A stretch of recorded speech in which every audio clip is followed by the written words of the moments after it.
everyone. Good morning, brother. So అందరికీ కూడా శుభోదయం. మీ అందరినీ I కలవడం thank చాలా God for సంతోషంగా this ఉంది. opportunity that we have to gather like this. So మనం ఈ రీతిగా జూమ్ లో కలుసుకోవడము దేవునికి నేను వందనాలు తెలియజేస్తున్నాను.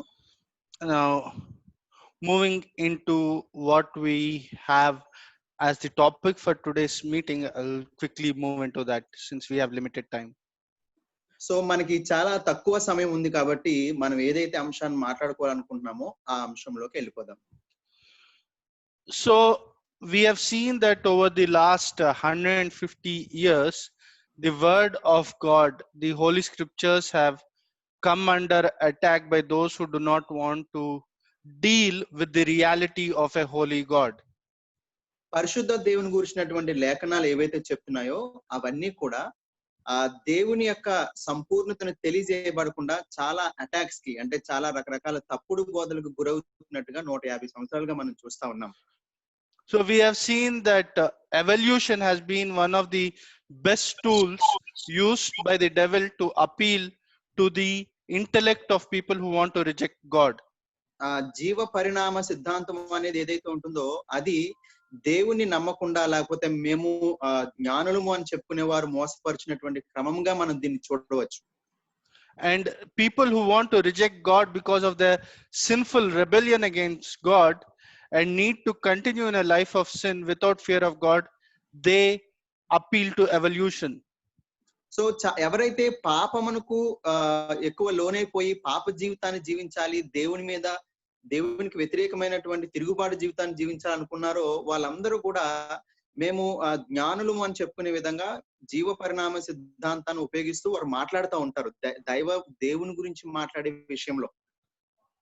I would say that the evil one has been very successful in using this ploy to fool the world. So ఈ యొక్క పరిస్థితులను జ్ఞానయుక్తంగా మేము మాట్లాడుతున్నామని అజ్ఞానంలో ఉన్న వారిని విజయవంతం చేయడానికి సాతానుడు చాలా ముందుకెళ్ళిపోయాడు. I think this has probably been the most successful tool of the devil so far. So ఇదేంటిదంటే సాతాను ఉపయోగించినటువంటి ఒక పెద్ద ఆయుధంగా మనం దీన్ని చూడొచ్చు, ఈ జీవ పరిణామ సిద్ధాంతం అనేది ఏదైతే ఉందో దాన్ని. And in fact, not just the world, but many who call themselves, and in fact many believers too, have been fooled by this. So ఈ లోకంలో ఉన్న వాళ్ళు మాత్రమే కాదు కానీ దేవుని నమ్ముకుంటున్నాము, వాక్యము కూడా మాకు బాగా తెలుసు అనుకున్న వాళ్ళు కూడా ఇలాంటి ట్రాప్లో, ఇలాంటి ఉచ్చులో వాళ్ళు పడిపోయి ఉన్నారనమాట. Many churches, theologians and believers have indeed given up on the battle for the beginning. So మొదటి నుంచి కూడా ఏంటంటే ఈ చాలా మంది తత్వవేత్తలు, వేదాంతం తెలిసిన వాళ్ళు, సంఘాలు, వాక్యం తెలిసిన వాళ్ళు అందరూ కూడా ఈ విషయంలో పడిపోయారు. And that has very dire implications. So అది చాలా చెడ్డ భావాలను తీసుకుని వచ్చే విధంగా ఉందన్నమాట. So this morning I am not going to be talking about creation versus evolution, but rather on how central the book of Genesis is to our faith. నేను ఈ ఉదయకాల సమయంలో జీవ పరిణామ సిద్ధాంతము లేదా సృష్టి సిద్ధాంతం గురించి నేను మాట్లాడదలుచుకోలేదు, కానీ ఆది కాండంలో ఉన్నటువంటి కొన్ని భాగాల గురించి మనం మాట్లాడుకుని మనం ముందుకెళ్దాం. More importantly, the criticality of the creation account and its literal interpretation to a right biblical theology. So ఏదైతే ఆది కాండంలో వివరించబడిందో అది బైబిల్ ని చక్కగా వివరించే విధంగా బైబిల్ సిద్ధాంతం అనుగుణంగా ఉందని మనం నమ్మవచ్చు. So we are going to see how critical it is to the right biblical theology. So ఇది సరైనటువంటి వేదాంత సిద్ధాంతానికి ఎంత కఠినంగా ఉంటుందో అనే దాని గురించి మనం చూద్దాం. So we don't have time to read the entire creation account, but I request Brother Azad to just read a few verses, that is Genesis 1 verse 1 and verse 3, verses 24 to 31 and chapter 2 verse 7. దీని మొత్తం అంతా దీన్ని మనం చదవలేం కాబట్టి నేను ఆదికాండం 1వ అధ్యాయంలో ఉన్నటువంటి కొన్ని భాగాలు నేను చదువుతానండి. ఒక్కసారి మన అందరం కూడా చూద్దాము.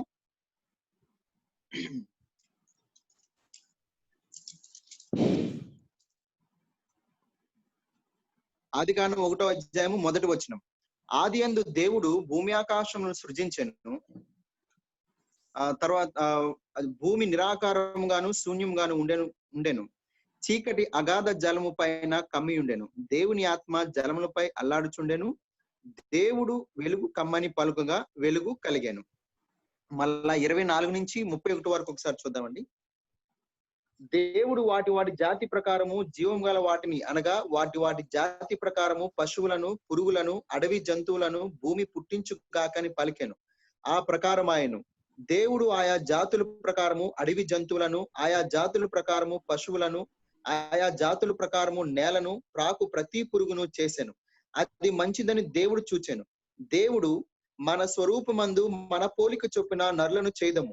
వారి సముద్రపు చేపలను, ఆకాశ పక్షులను, పశువులను, సమస్త భూమి మీద ప్రాకు ప్రతి జంతువును ఏలుదురుగాకనియు పలికెను. దేవుడు తన స్వరూపమందు నరును సృజించెను. దేవుని స్వరూపమందు వారిని సృజించెను. స్త్రీని గాను పురుషుని గాను వారిని సృజించెను.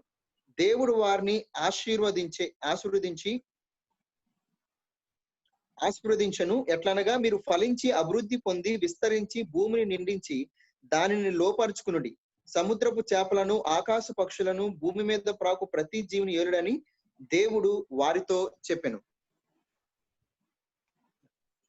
దేవుడు ఇదిగో భూమి మీద ఉన్న విత్తనములిచ్చు ప్రతి చెట్టును, విత్తనములిచ్చు వృక్ష ఫలము గల ప్రతి వృక్షమును మీకు ఇచ్చి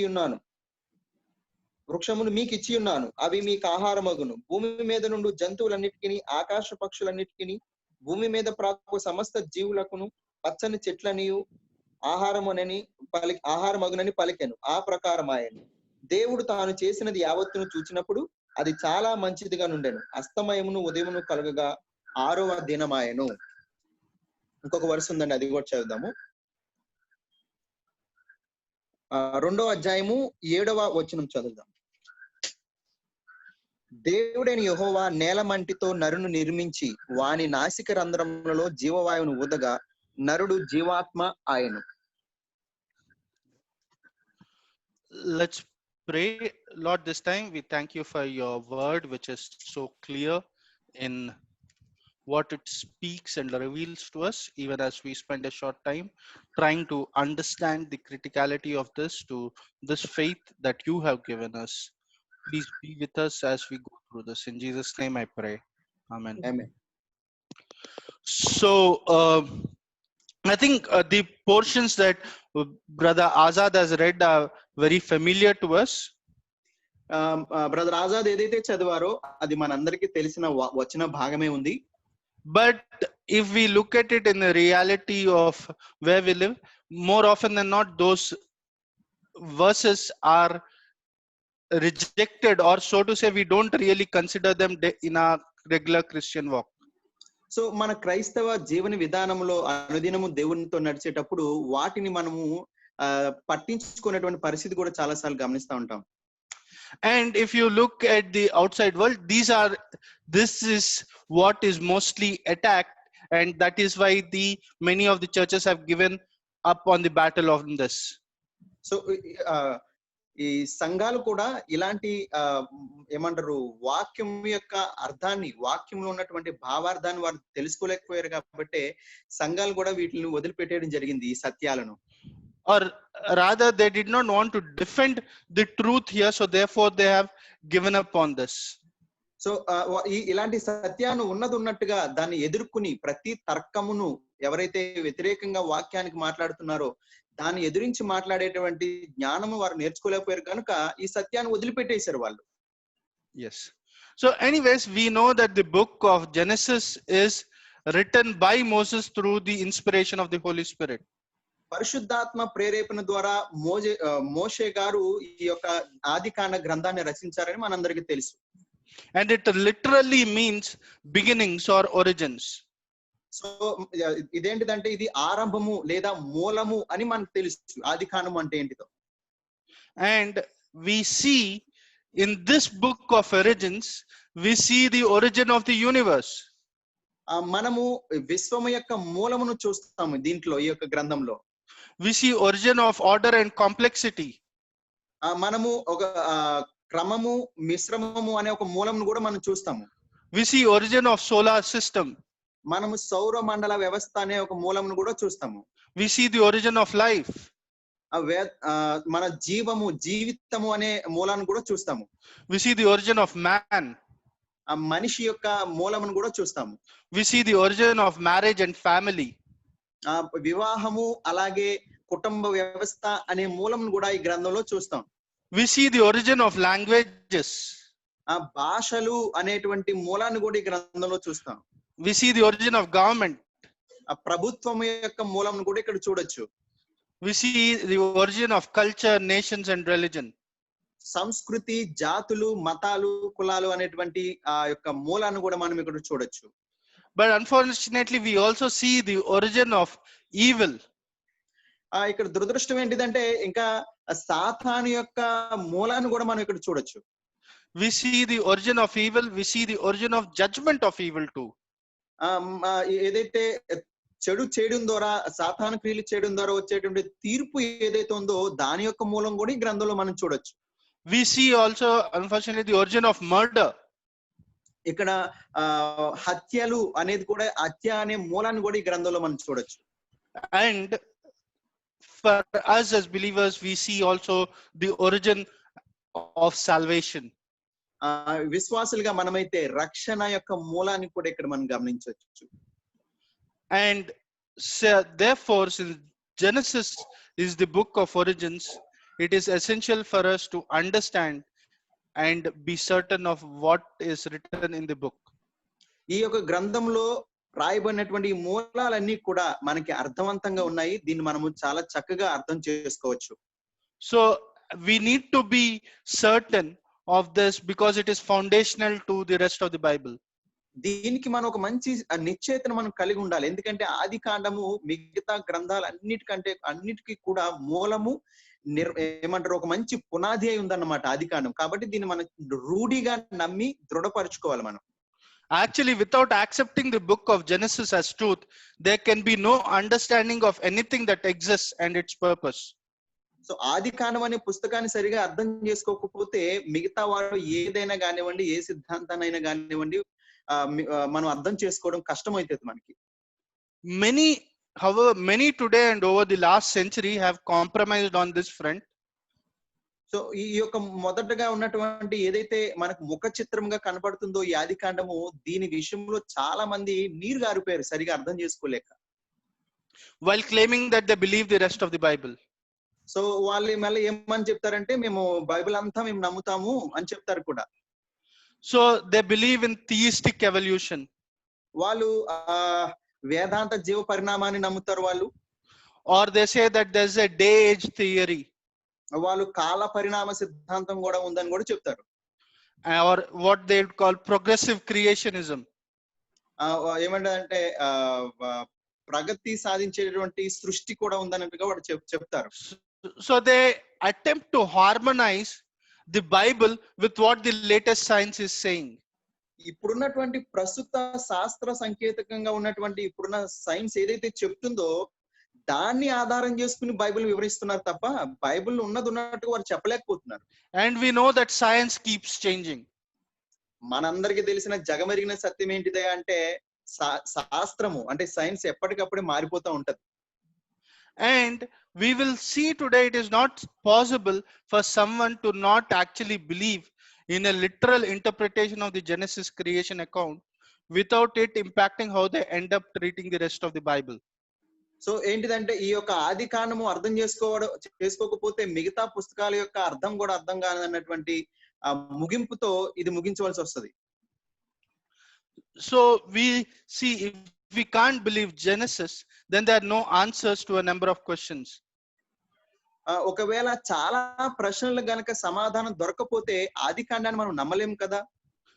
No, if we can't believe Genesis, then there are no answers to a number of questions. Can you repeat that, brother? If we can't believe Genesis, then there are no answers to a number of questions. ఒకవేళ ఆది కాండాన్ని కనుక మనం నమ్మకపోతే చాలా ప్రశ్నలకు మనకి సమాధానం దొరకదు. And that is the case with atheists who cannot fundamentally answer the question of why. So కాబట్టి నాస్తికులు ఎవరైతే ఉన్నారో వారు కూడా ఇలాంటి ప్రశ్నలకు వారికి సమాధానం చెప్పలేని పరిస్థితిలో ఉన్నారు. They cannot question the answer the question of why.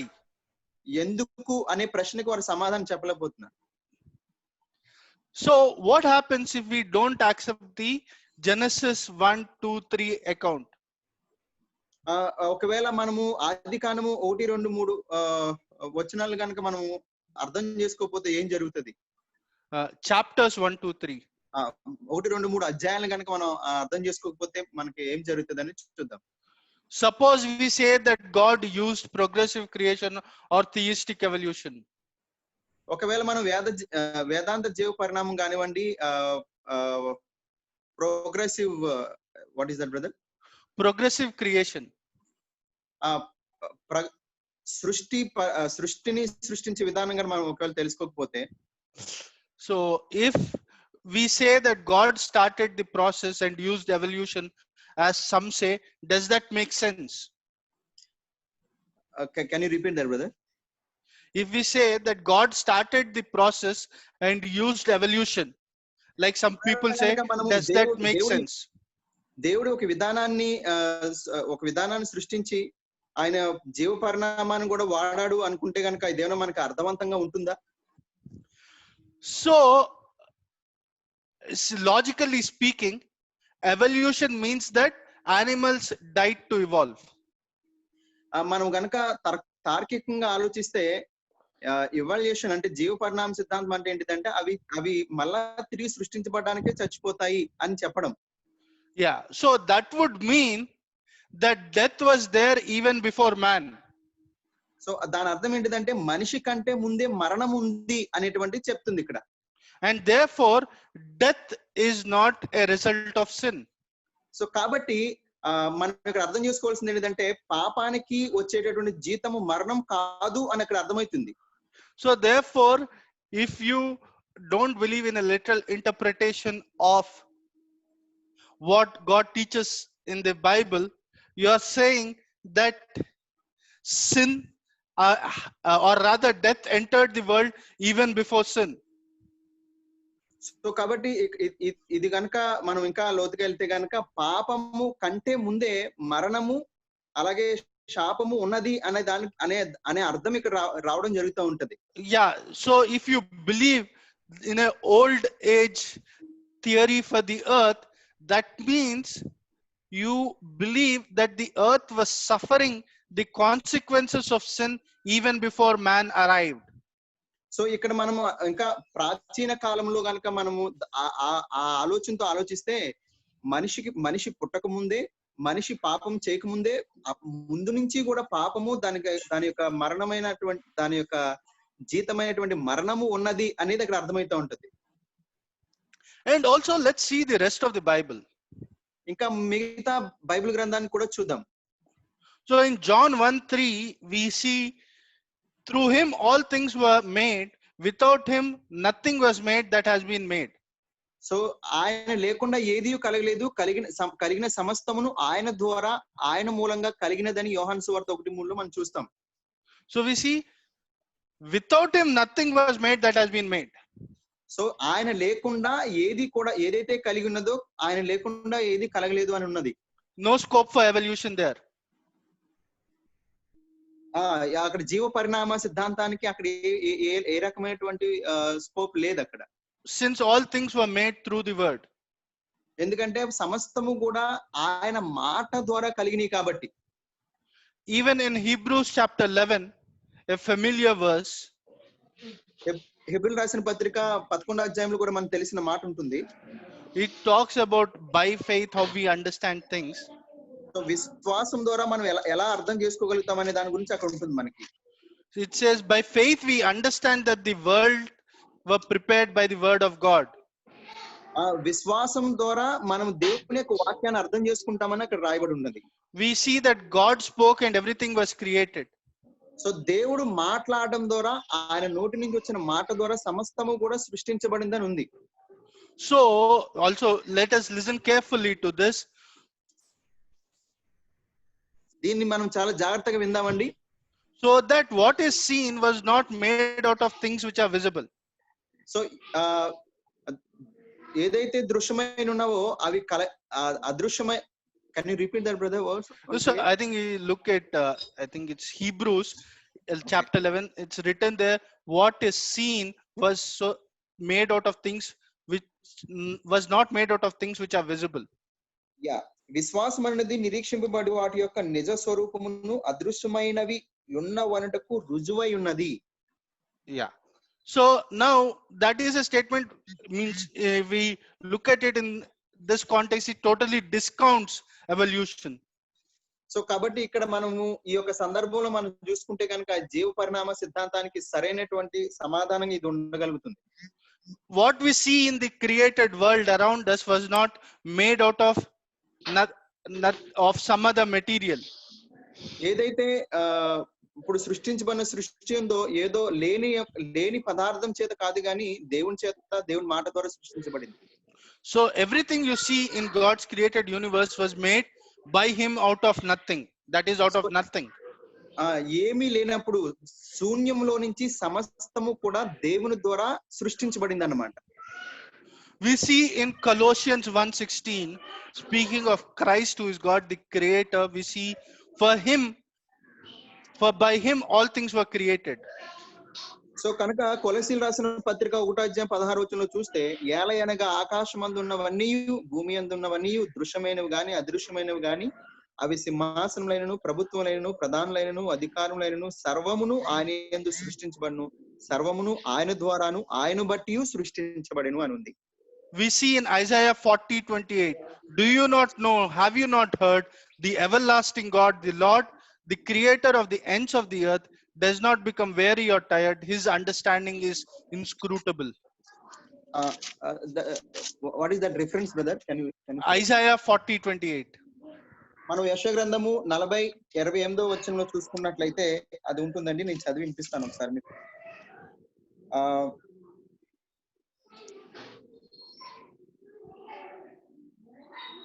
నీకు తెలియదా, నీవు వినలేదా, భూదిగంతములను సృజించిన యెహోవా నిత్యుడగు దేవుడు, ఆయన సొమ్మసిల్లడు అలయడు, ఆయన జ్ఞానమును శోధించుట అసాధ్యము అని రాయబడింది.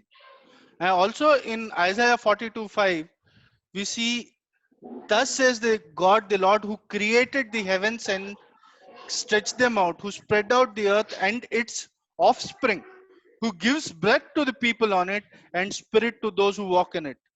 యెషయా గ్రంథము 42:5 కూడా మనం చూస్తున్నట్లయితే, ఆకాశములను సృజించి వాటిని విశాలపరిచి భూమిని అందులో పుట్టిన సమస్తమును పరచి దాని మీదనున్న జనులకు ప్రాణమును దానిలో నడుచు వారికి జీవాత్మను ఇచ్చుచున్న దేవుడైన యెహోవా ఇలాగూ సెలవిచ్చుచున్నాడు అని రాయబడింది. If you look at the Psalms, they repeatedly talk about the creator God who has created all things. కీర్తనల గ్రంథాన్ని కూడా మనం చూసుకున్నట్లయితే సృష్టిని సృష్టించినటువంటి దేవాతి దేవుడైన దేవుని గురించి ప్రతిసారి కూడా ప్రతి కీర్తనలో కూడా మనం చూస్తూ ఉంటాం. If we are to discount the creation as told in Genesis 1, then we'll have to let go most of the Psalms which praise the Lord through the glory of his creation. So మనం ఆదికాండంలో చూసినట్లుగానే ఆదికాండాన్ని కూడా కొంచెం దృఢపరచాలి అనుకుంటే కీర్తన గ్రంథంలో సృష్టికర్త అయిన దేవుణ్ణి ప్రతిసారి వారు స్తుతిస్తున్నట్లుగా సృష్టిని బట్టి సృష్టించినటువంటి దేవుని బట్టి స్తుతించినట్లుగా మనం ఇక్కడ గమనించవచ్చు. And if we are to look and pick and choose whether we believe the creation account or not, then we have to pick and choose the rest of the Bible. So ఇంకా మనము ఈ యొక్క సృష్టిని ఇంకా మనం నమ్మాలి అంటే మిగతా గ్రంథాలను మిగతా లేఖన భాగాలను కూడా మనం తరచి పరిశీలించాలి. Yeah, so as we have read, if we don't believe the creation account, it has implications all through the Bible. ఏదైతే సృష్టి, can you repeat that, brother? If we are to not believe the creation account as told in Genesis, it has implications all through the Bible, as we just read. ఇప్పుడు మనం చదువుకున్నట్లుగా ఆది కాండంలో ఉన్నటువంటి సృష్టి క్రమాన్ని గనక మనము అంగీకరించకపోతే అది మిగతా గ్రంథాలకు కూడా అలాగే ఆపాదించడం అనేది జరుగుతుంది. So we would end up sitting in judgment over the word of God. అప్పుడు మనం ఎలాగ తయారైతామంటే చివరికి దేవుని వాక్యాన్ని కూడా కూర్చుని తీర్పు తీర్చే వ్యక్తులుగా మనం మారిపోతాం అన్నమాట. We'll have to skip parts of a number of books of the Bible. So మనము రకరకాల భాగాలుగా దేవుని యొక్క వాక్యాన్ని విభజించడం అనేది జరిగిపోతుంది. So we see that this has clear implications on the doctrine of the Holy Scriptures. So కాబట్టి ఇక్కడ మనము దేవుని యొక్క సిద్ధాంతాలు, లేఖన సిద్ధాంతాలను మనము గమనించవచ్చు. Yeah, and not just that, not just the doctrine of the Holy Scriptures, but you would realize by now that it also has implication on the very doctrine of God. ఇది లేఖన సిద్ధాంతాలు మాత్రమే కాదు, దేవుని యొక్క సిద్ధాంతం అనే దాని మీద కూడా ప్రభావితం చూపిస్తుంది. You realize that if we are to refuse to accept this, then we can't accept God as omnipotent, omniscient creator God. So ఇది గనక దీనినే, ఈ లేఖన భాగాలనే మనం ఈ రీతిగా అర్థం చేసుకుంటే, మనం దేవుని విషయంలో ఆయన సర్వజ్ఞుడు, సర్వశక్తి గల దేవుడు అనే విషయాన్ని, సత్యాన్ని కూడా మనం అర్థం చేసుకోలేము. If we refuse to believe in creation as told in Genesis, we are practically saying that God doesn't know and that he is not the creator.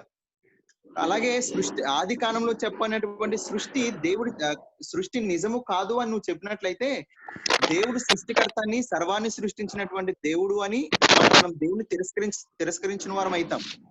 Because basically this is the only creation account we have, and if we believe that the Bible is the word of God and he is the creator, then we have to believe what is there in the Bible.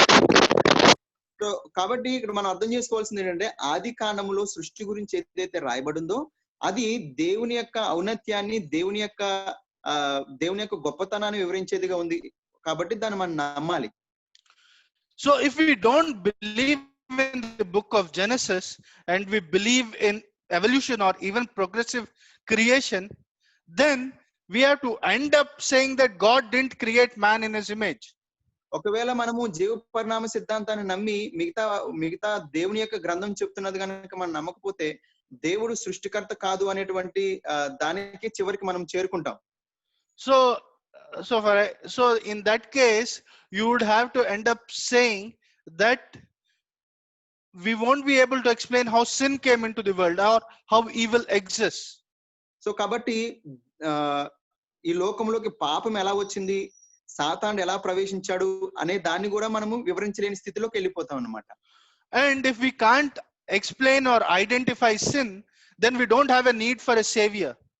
ఇప్పుడు మనము పాపాన్ని ఉన్నదున్నట్టుగా వివరించలేకపోతే, పాపాన్ని గనక మనం ఉన్నదున్నట్టుగా చెప్పలేకపోతే, రక్షకుడి యొక్క అవసరమే లేకుండా పోతుంది. Since if there was death anyway, even before the sin, there's no sin, there's no need for a sin to be cleansed, there's no need for a savior. అలాగే ఇప్పుడు పాపం కంటే మరణం వచ్చిందని ఇంతకు ముందు చూసుకున్నట్లుగా మనం చూస్తే, మరి పాపం వచ్చిన తర్వాత మరణానికి, ఆ పాపాన్ని కడిగేటటువంటి రక్షకుడు, ఆయన యొక్క రక్త ప్రోక్షణ మనకు అవసరం లేదని మనం చెప్తున్నట్లయితే, so if there is, so we know that this is not true. We know that there is sin, we know that there is evil, and there is no explanation outside what is there in the word of God for how sin came to be, how sin came to exist. So కాబట్టి మనకు తెలుసు, మనందరికీ కూడా తెలిసింది ఏంటంటే, పాపం ఉందని తెలుసు, పాప ప్రక్షాళన జరిగిందని తెలుసు. కాబట్టి మనం చాలా రూఢిగా మనం చెప్పగలిగేది ఏంటిదంటే, ఈ లోకానికి వచ్చిన పాపాన్ని యేసుక్రీస్తు అనే రక్షకుడు వచ్చి దాన్ని తీయగలడని కూడా మనం చెప్పొచ్చు.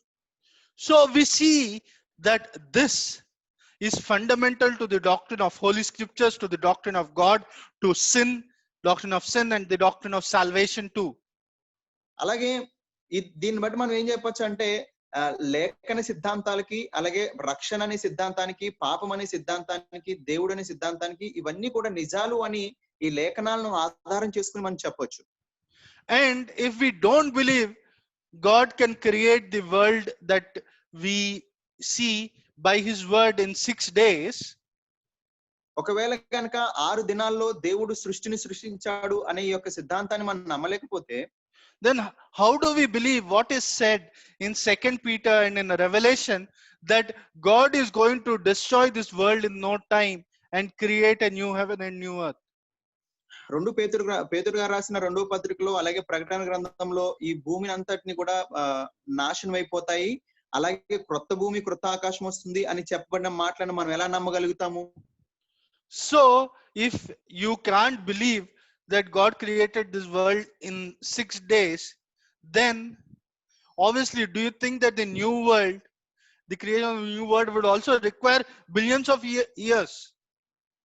సో ఇప్పుడు దేవుడు 6 దినాల్లో సృష్టిని సృష్టించాడు అనే ఈ సిద్ధాంతాన్ని మనం నమ్మకపోతే దేవుడు యుగ యుగాలు మనం నివసించే దేవుడితో పాటు నివసించేటటువంటి ఆ యుగ యుగాలు ఉండేటువంటి క్రొత్త భూమి క్రొత్త ఆకాశం ఉండగలుగుతుందని ఎలా నమ్మగలుగుతాము? So we see our inability to believe in creation also has implications on eschatology too. అలాగే మనము can you repeat that, brother? So our ability, or rather this has implication even on what we believe on end times too. So మనము ఏదైతే ఇప్పుడు నమ్ముతున్నామో అలాగే మరణాంతర జీవ చరిత్ర లేదా పరలోక శాస్త్రం అనేది ఉంటుంది, దాన్ని కూడా మనం ఎలా నమ్మగలుగుతాం అనే దాని గురించి ఆలోచించాలి. Yes. So what we believe about creation in Genesis has implications from Genesis to Revelation. So ఇప్పుడు ఏదైతే మనము 6 దినాల్లో సృష్టించబడినటువంటి సృష్టి క్రమం ఉందో దీన్ని మనం నమ్మడం ద్వారా ఆది కాండం నుంచి ప్రకటన గ్రంథం వరకు ఉన్నటువంటి భావాలన్నిటిని కూడా మనం నమ్మగలుగుతాం. So it has implications regarding the veracity and truthfulness of scripture. So ఇదేంటిదంటే దేవుని యొక్క లేఖనాల యొక్క ప్రామాణికత, సత్యము అయినటువంటి లేఖనాల యొక్క గొప్పతనమును వివరిస్తుంది. Implications to the gospel. So సువార్త యొక్క భావము and also implications for the end of human history. అలాగే మానవుని యొక్క చివరి దినాల గురించి కూడా చెప్పబడుతుంది.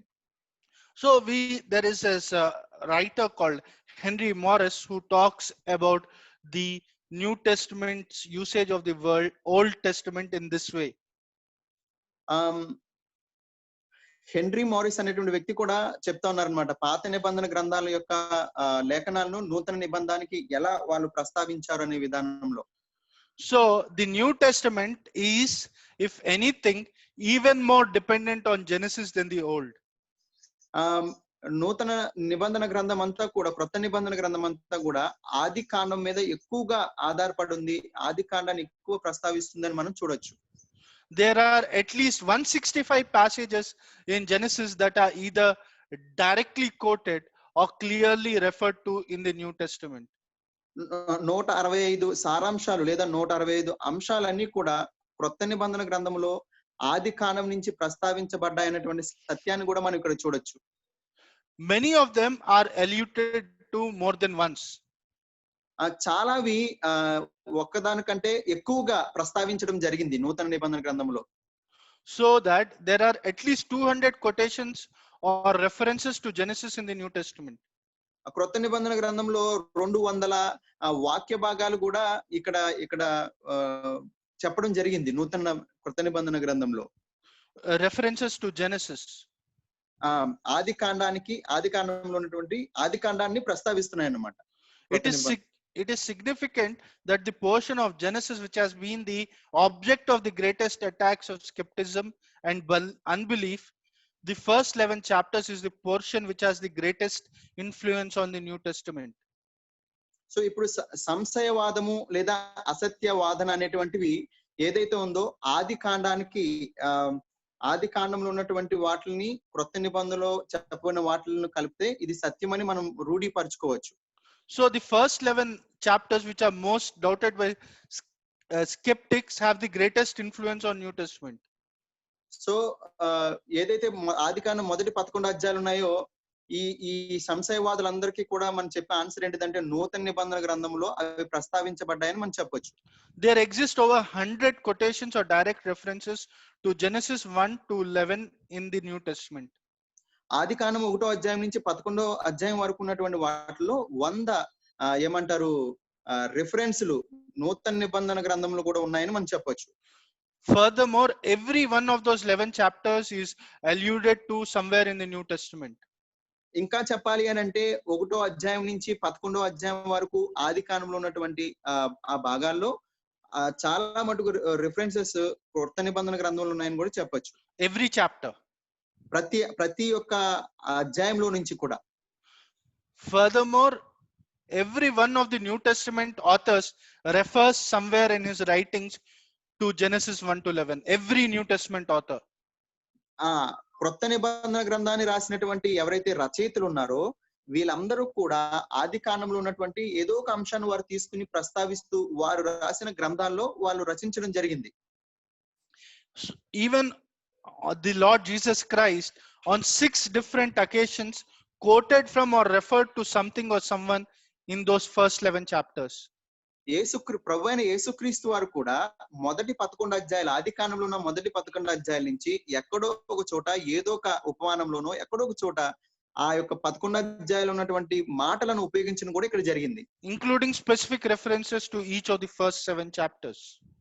ఇంకా చెప్పాలంటే మొదటి 7 అధ్యాయాల్లో ఇంకా ఉన్నట్టుగా ఉన్నటువంటి లేఖన భాగాలను తీసుకుని యేసుప్రభు వారు కూడా వాడారు నూతన నిబంధన గ్రంథంలో. So furthermore, in not one of these so many instances where the Old Testament or New Testament refer to Genesis, there is the slightest evidence that the writers regarded the events or the persons or as myths or allegories. So ఇక్కడ ఇంకా చెప్పాలి అంటే క్రొత్త నిబంధన గ్రంథంలో గాని పాత నిబంధన గ్రంథంలో గాని ఆది కాండాన్ని ప్రస్తావించారని చెప్పడానికి చాలా మంది రచయితలు, చాలా మంది వారు వాడినటువంటి శైలి, భాషా శైలి ఏదైతే ఉంటుందో అవన్నీ కూడా ఆది కాండం నుంచి తీసుకున్నారు అని చెప్పడానికి చాలా చాలా ఆధారాలు ఉన్నాయి బైబిల్ గ్రంథం మొత్తంలో కూడా. They all viewed Genesis as absolutely historical, true and authoritative. So కాబట్టి వీటన్నిటిని పరిష్కరించిన తర్వాత ఆది కాండము చారిత్రాత్మకంగా అలాగే యథార్థంగా అది నిజము, రూఢి అని మనం నమ్మవచ్చు చాలా గట్టిగా. And also Walter Brown, another person, lists some 71 New Testament references. అలాగే ఇంకొక రచయిత వాల్ట్ బ్రౌన్ అనేవారు కూడా 71 రెఫరెన్స్లను క్రొత్త నిబంధనలో గమనించడం జరిగింది. And this is what he concludes. ఆయన ఈ రీతిగా ఆయన తన మాటలు ముగించాడు అన్నమాట. Every New Testament writer refers to the early chapters of Genesis, everyone. So ప్రతి ఒక్క నూతన నిబంధన గ్రంథం యొక్క రచయిత ఆది కాండం యొక్క మొదటి అధ్యాయాలన్నిటినీ కూడా వారు మొదటి అధ్యాయాల్లో నుంచి చాలా విషయాలు తీసుకున్నారు అని చెప్పాడు ఆయన. Jesus Christ referred to each of the first 7 chapters of Genesis. మొదటి 7 అధ్యాయాల్లో ఉన్నటువంటి మాటలను యేసుక్రీస్తు ప్రభువారే స్వయానా తీసుకుని నూతన నిబంధన గ్రంథంలో మాట్లాడారు అన్నటువంటి సత్యాన్ని కూడా మనం చూడాలి ఇక్కడ. All New Testament books, అన్ని నూతన నిబంధన గ్రంథాలు కూడా except Galatians, Philippians, గలతీలకు అలాగే ఫిలిప్పీలకు అనే పుస్తకం కాకుండా First and Second Thessalonians, Second Timothy, Titus, Philemon, Second and Third John, other than these books, the others all refer Genesis 1 to 11. మొదటి తెస్సలోనికీయులు, 2 తెస్సలోనికీయులు, తీతుకు రాసిన పత్రిక, అలాగే మొదటి యోహాను, 2 యోహాను, ఇవి కాకుండా మిగతా గ్రంథాలన్నిట్లో, మిగతా పుస్తకాలన్నిట్లో, మిగతా లేఖలన్నిట్లోనూ కూడా ఆది కాండంలో ఉన్నటువంటి మొదటి 7 అధ్యాయాలు కానివ్వండి, 11 అధ్యాయాలు కానివ్వండి, వాటిలో ఉన్నటువంటి మాటలను ఈ గ్రంథ రచయితలు వాడారు అని చెప్పి ఇంత రూఢిగా, ఇంత ఉన్నట్టుగా కుండ బద్దలు కొట్టినట్లుగా వారు చెప్తున్నారు. So every New Testament writer accepted these early chapters as historically accurate. So కాబట్టి ఇక్కడ మనము అర్థం చేసుకోవాల్సింది ఏంటిదంటే క్రొత్త నిబంధన గ్రంథాన్ని రచించినటువంటి రచయితలందరూ కూడా ఆది కాండము మొదటి అధ్యాయం నుంచి 11 అధ్యాయాల వరకు ఉన్న వాటన్నిటిని ఈ గ్రంథకర్తలు, ఈ రచయితలు అవి చారిత్రాత్మకమైనవని, యథార్థమైనవని వారు నమ్మారు కాబట్టి క్రొత్త నిబంధన గ్రంథంలో వీరు రాయగలిగారు. So as we have seen, this Genesis creation account is fundamental to our faith. So కాబట్టి చివరిగా మనం ఇంకా మాట్లాడుకోవాలంటే గట్టిగా ఒక మాట, ఆది కాండము ఏదైతే ఉందో, ఆది కాండంలో జరిగినటువంటి కార్యం ఏదైతే ఉందో మన విశ్వాసానికి మూల పునాది ఉంది అనేది మనం గట్టిగా నమ్మాలి. So without Genesis there is no gospel, there is no salvation, there is no hope. కాబట్టి ఆది కాండం అనే పుస్తకం లేకపోతే మనకి రక్షణ అనేది లేదు. ఆది కాండం అనే పుస్తకం లేకపోతే మనకి నిరీక్షణ అనేది కూడా లేదు. So like if we are not able to believe what God says about creation, then we we do not have a basis to also believe regarding the future, regarding the end times. So కాబట్టి ఆది కాండము యొక్క మూలాలు ఆది కాలంలో చెప్పబడినటువంటి విషయాలు కనుక నేను గట్టిగా ఇప్పుడు నమ్మకపోతే యుగ సమాప్తిలో జరగబోయేటటువంటి లేదా యుగ సమాప్తి తర్వాత రాబోయేటువంటి కాలంలో నేను వాటిని కూడా నేను నమ్మలేని పరిస్థితిలోకి వెళ్ళిపోతాను ఒకవేళ ఆది కాండాన్ని కనుక నమ్మకపోతే. Also we see that if you can't believe that God made man in his image, that God breathed life into man. అలాగే ఇక్కడ మనం చూసుకున్నట్లయితే దేవుడు మానవుణ్ణి తన స్వరూపంలో సృష్టించాడు, అలాగే తన యొక్క జీవాత్మను వాని నాసిక రంధ్రంలో ఊదాడు అనే సత్యాన్ని కూడా మనం నమ్మలేని పరిస్థితిలోకి వెళ్ళిపోతాం ఒకవేళ ఆది కాండాన్ని నమ్మకపోతే. And then there is no relationship between man and God. అలాగే దేవుడికి మనిషికి మధ్యలో ఎలాంటి సత్సంబంధాలు కూడా లేవు అని చెప్పేటటువంటి అబద్ధ బోధలోకి లేదా అలాంటి తప్పుడు ఆలోచనలో కూడా వెళ్ళిపోయేటటువంటి పరిస్థితి ఉంది. We cannot also believe the promise, or even as God cursed Eve, the promise that he gave to her of one of her seed being able to crush Satan and crush sin and evil in this world. ఒకవేళ దీన్ని కనుక నమ్మకపోతే దేవుడిచ్చిన వాగ్దానాలను కూడా నమ్మలేము. అలాంటివి ఏంటిదంటే అవ్వకు దేవుడు చెప్పాడు ఒక మాట, నీ సంతానంలో నుంచి వచ్చేవాడు ఒకడు ఆ సాతానును తన కాళ్ళ క్రింద శీఘ్రంగా త్రొక్కుతాడు, దాన్ని నాశనం చేస్తాడని ఒక వాగ్దానం ఇవ్వబడింది అవ్వకు.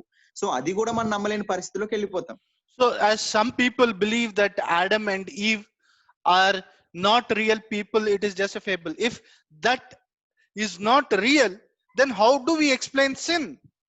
సో ఇప్పుడు కొంతమంది ఇంకొక కొత్త బోధ ఏం చెప్తారంటే ఆదాము అవలనే క్యారెక్టర్స్ లేనే లేవు, వాళ్ళకి కేవలం కల్పితం మాత్రమే అని చెప్తారు. మరి అలాగే చెప్పినప్పుడు మరి పాపాన్ని మనం ఎలాగ వివరించగలుగుతాము?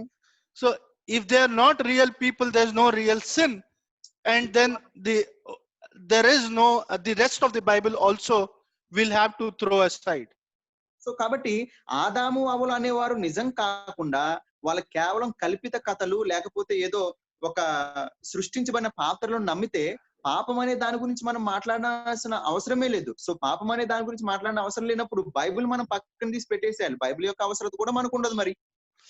So therefore even when we preach the gospel, as many of the pastors or leaders among us do, we have to emphasize we cannot have a gospel without emphasizing on creation and the fall of man, and therefore the need for salvation. So కాబట్టి ఎవరమైతే ఈ రక్షణ సువార్తను విలువైన ఈ సువార్తను అనేకులకు ప్రకటిస్తున్న పాస్టర్లు కానివ్వండి, నాయకులు కానివ్వండి, సువార్థికులు కానివ్వండి, ఎవరైతే ఉన్నారో ఒకవేళ మనము సృష్టి గురించి ఆది కాలంలో చెప్పబడినటువంటి మానవుని పతనం గురించి రక్షణ గురించి మనం కనుక గట్టిగా నమ్మి చెప్పకపోతే ఇవన్నీ కూడా వ్యర్థమైపోతాయి. And we see in 2 Timothy 3:16 that all scripture is inspired by God and profitable for teaching, for reproof, for correction, and for training in righteousness. So కాబట్టి 2 తిమోతి 3:16 మనం చూసుకున్నట్లయితే కనుక దైవావేశం వల్ల కలిగిన ప్రతి లేఖనము అవి ఖండించుటకును తప్పుదిద్దుటకును తర్వాత నీతి యందు శిక్షణ చేయుటకును అనే మాట ఏదైతే ఉందో అది జరగకపోతుంది కదా. We see that all scripture is inspired by God. ఇక్కడ మనం చూసినట్లయితే దైవ లేఖనములు అన్ని కూడా దైవావేశం వల్ల కలిగినవి అని మనం దృఢంగా నమ్మొచ్చు మనం. So if we reject creation, we are basically saying that we are saying that either we do not believe that it was inspired by God, or we are saying that God does not know his own creation, or we are rejecting God as creator. So ఇలాంటి ఆలోచనతో కనుక ఉంటే అంటే ఇప్పుడు ముందు నుంచి మనం మాట్లాడుకున్నట్లుగా దేవుని యొక్క దైవావేశం వల్ల లేఖనం కలగలేదు అని మనం అనుకుంటే కనుక దేవుడు సృష్టిని సృష్టించలేదని, దేవుడికి సృష్టితో సంబంధం లేదనేటువంటి ఒక ముగింపుకి మనం వచ్చేసే దారుణమైన పరిస్థితి కూడా ఉంటుంది. So let us take seriously just this account, and not just Genesis, but everything which is there in the word of God, and therefore use it for the building up of our faith and for the building up of the church. So ఇక్కడ మనం అర్థం చేసుకోవాల్సింది ఏంటిదంటే ఏదైతే ఆది కాండంలో చెప్పబడినటువంటి మూల పునాది వాక్యమునకు, అలాగే మన ఆత్మీయ జీవితాలకి మూల పునాది అయినటువంటి ఏదైతే ఆది కాండంలో చెప్పని సారాంశం ఉందో, దాన్ని మనం గట్టిగా నమ్మి మన జీవితాలను, మన పరిచర్యలను, అలాగే మనం చేయబోతున్నటువంటి ప్రతి కార్యమును, దేవుని రాజ్యము అనేటువంటి కోణంలో ఆలోచించే ప్రతి దాన్ని కూడా సత్యం అనే పునాది మీద మనము నమ్మిన దాని మీద కట్టుకోవడమే అతి ప్రాముఖ్యమైనటువంటి విషయం. There is much more that we can talk about on this and go into discussing the details of each specific thing. But I think I, in this short time, I've been able to emphasize the importance of why we need to believe in creation as it is stated in the Bible. So ఇంకా వీటి గురించి చెప్పాలంటే చాలా చాలా ఉన్నాయి, చాలా లోతైనటువంటి సత్యాలు ఎన్నో ఉన్నాయి. కానీ నేను నొక్కి ఒక్క నుంచి చెప్పే విషయం ఏంటిదంటే, సృష్టి గురించి, సృష్టి జరిగింది, అది నిజము అని చెప్పే దాని గురించే నేను ఎక్కువ నొక్కి ఒక్క నుంచి చెప్తా ఉన్నాను. So I pray to the Lord that this may help you in studying this more deeply, and this truth would also help you transform your faith and allow you to put stronger faith in the word of God, and therefore help you grow and more and more in his word and therefore in him. So కాబట్టి నేను ప్రార్థన చేసేదల్లా ఏంటిదంటే, మన ఆత్మీయ జీవితంలో రూపాంతరం చెందుతూ ఇంకా అభివృద్ధి చెందడానికి కేవలం దేవుని యొక్క వాక్యం మాత్రమే ప్రామాణికమని, ఆ వాక్యము కూడా అనుదినము కూడా నూతనముగా మనం తెలుసుకుంటూ, మన యొక్క అంటే మనకు ముందు నుంచి చెప్పనటువంటి పాఠాలు ఏవైతే ఉన్నాయో అవి సత్యం మనం నమ్మేము కాబట్టి వాటిని అర్థం చేసుకుంటూ ఇంకా కొత్త విషయాలు వాటి మీద కట్టుకుంటూ ముందుకెళ్తున్నప్పుడు ఆత్మీయంగా మన జీవితాలను బలంగా కట్టుకోగలుగుతాము. దానికోసం నేను ప్రార్థన చేస్తున్నాను మీ అందరికీ. Lord, this time we thank you for this time that you've given us. We once again realize, Lord, how central and how consistent and how thorough your word is, how there is a consistent theme throughout your word, and therefore, Lord, help us, Lord, even as we are bombarded by the attacks of the evil one, to put our faith completely in you and in your word, and to be able to not just believe it, but also not to be able to proclaim it unashamedly, so that, Lord, we proclaim a faith which is true, a faith with the right ground, with the right base, so that, Lord, your name may be glorified, so that people will come to faith with a true, proper understanding, and therefore will be able to live lives which are true, lives which are focused on you and not and on eternity, and not just on what they are able to see and receive at this point of time, but knowing, Lord, that our lives are temporal, but we have hope for eternity because of what the Lord has done, and what is true in the word, what is truly written in the word of God, that we can accept and believe. And whatever be our circumstances here on earth, that we have hope for eternity. We know, Lord, that unless we believe this, we preach this consistently, Lord, we would have the world around us listen to a erroneous gospel, listen to what is easy for the ears to hear and the minds to believe, but rather it does not transform the heart, it does not prepare us for eternity. So, Lord, we pray that all who have listened will be able to preach your word, be faithful to it, and therefore glorify your name and build your church. Thank you, Lord, for this time. In Jesus' name I pray. Amen. Amen.